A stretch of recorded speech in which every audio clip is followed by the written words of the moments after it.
Ito yung dahilan kung bakit naisipang mangibang bansa ng mga Pinoy. Number 1, mataas ang sweldo sa ibang bansa kaya mas makakapag-ipon sila para sa pamilya.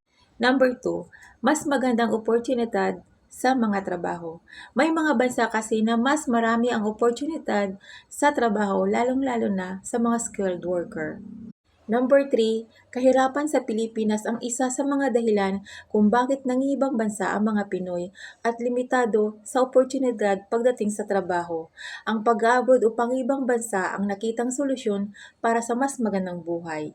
Number 4, pagtulong sa pamilya ang isa sa mga dahilan kung bakit nangingibang bansa ang mga Pinoy.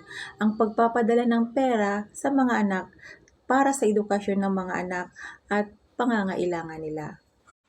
At number 5, ang pangibang bansa ang nakikitang solusyon para makapagbago o mag-iba ang buhay at makaranas ng panibagong kultura at magkakaroon ng panibagong skills. Para sa mga bata na nag-aaral ngayon at ang mga magulang ay nasa ibang bansa, mag-aaral po kayo ng mabuti dahil ang inyong magulang ay nagsasakripisyo para lamang mapag-aral kayo at para mabigyan kayo ng magandang buhay o mabigyan kayo ng mga pangangailangan. Hindi madali ang buhay ng mga OFW dahil ang kaligayahan nila ay isinusugal nila para lamang mabigyan kayo ng magandang buhay.